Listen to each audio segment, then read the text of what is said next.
अस्सलाम वालेकुम dear students, एक बार फिर हम आपकी खिदमत में हाजिर हैं मुकम्मल मशक़ को हल करने के लिए लेक्चर नंबर 2 के साथ। और जो नज़म नंबर जो 13 है जिसका टाइटल है वहदानियत, जिसको लिखा है मस्तवक्कली ने और जिनका ताल्लुक़ बलूचिस्तान से था, आज हम उसको जो है वो हल करने जा रहे हैं।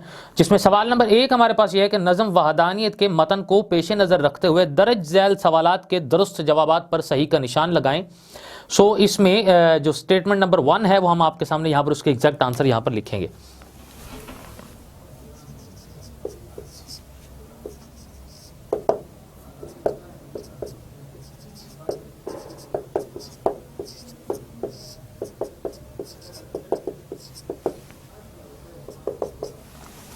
पहली इसमें जो स्टेटमेंट हमारे पास है कि पहले शेर में अल्लाह ताला की किस सिफ्त का जिक्र है।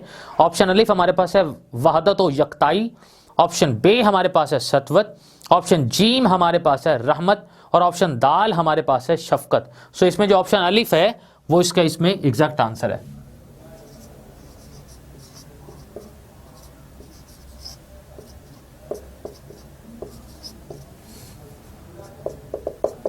अगली जो स्टेटमेंट हमारे पास है वो है चौथे शेर में शायर ने अपने किस दिली मकसद का इजहार किया है।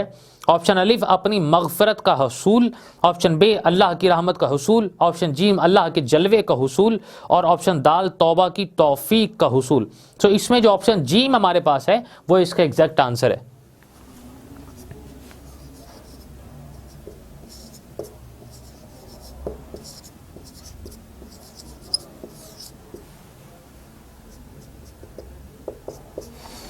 इसके बाद स्टेटमेंट नंबर जो 3 हमारे पास यहां पर है वो नहीं है, बल्कि सवाल नंबर 3 हमारे पास है कि इस नज़म के उस शेर की तशरीह कीजिए जिसमें तलमीह इस्तेमाल की गई हो। इसके लिए जो सवाल नंबर जो शेर नंबर जो 6 है उसमें तलमीह को इस्तेमाल किया गया कि मिसले मजनू के हूँ जनू सामा, मेरा पैकर गुनाह में है डूबा हुआ। जिसका मतलब यह है कि अल्लाह ताला मैं तेरे इश्क में मजनू की तरह दीवाना हूँ, अगरचे मैं गुनाहगार हूँ और गुनाह से भरपूर हूँ और गुनाह में लथड़ा हुआ हूँ, लेकिन फिर भी मैं तुम्हारी रहमत का तलबगार हूँ और तुम्हारे इश्क से जो है वो सरशार हूँ। इसमें यह बात बयान करने की कोशिश की है।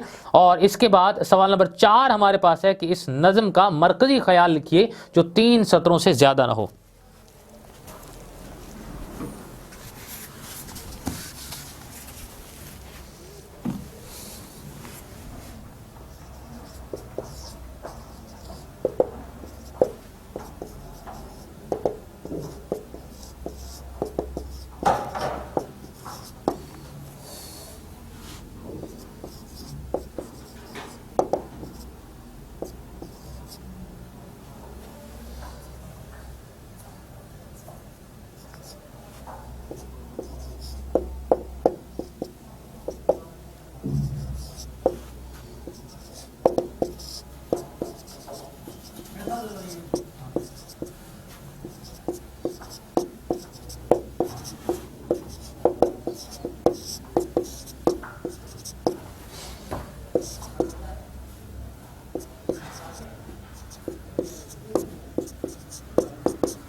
इस नज़म वहदानियत में शायर अल्लाह ताला की तौहीद को बयान करते हुए अल्लाह के दीदार को तलबगार है और यह बयान करता है कि अगरचे मैं गुनाहों से भरा हुआ हूं लेकिन फिर भी ए अल्लाह मैं तेरी रहमत का उम्मीदवार हूं।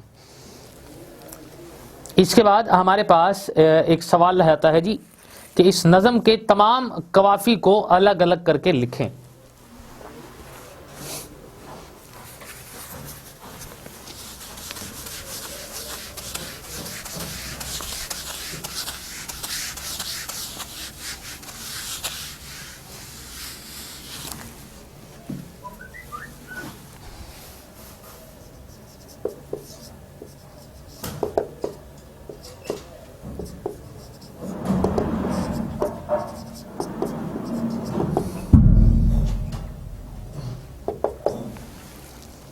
इसमें नज़म के जो कवाफी हैं वो है यक्ता, ज़ेबा, चर्चा, जैसा।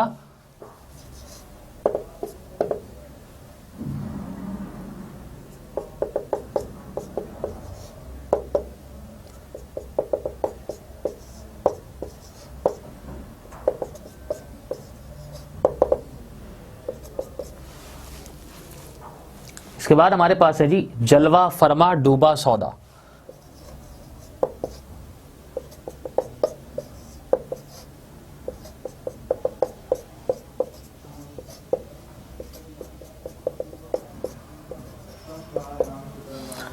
ये इस नज़म के कवाफी हैं।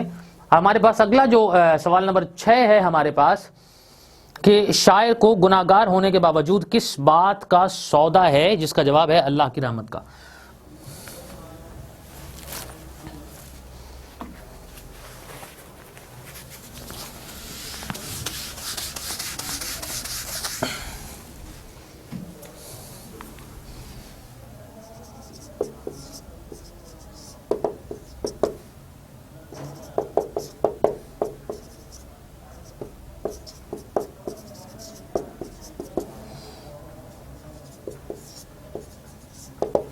अगला जो सवाल हमारे पास है वो है सवाल नंबर 6, नज़म वहदानियत का खुलासा लिखें।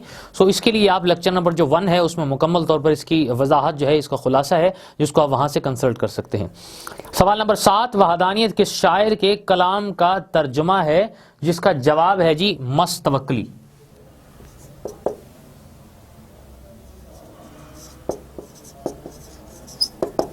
सो हमारी आज की एक्सरसाइज अपने इख्तिताम को पहुंचती है। नज़म का जो हिस्सा हमारे पास आज है वो कंप्लीट हुआ। इसके बाद हम अपने एक नए जो लेक्चर के साथ, जो कि ग़िसा गज़ल में से होगा, उसके साथ दोबारा आपकी खिदमत में हाजिर होंगे। तब तक के लिए इजाज़त, अल्लाह हाफ़िज़।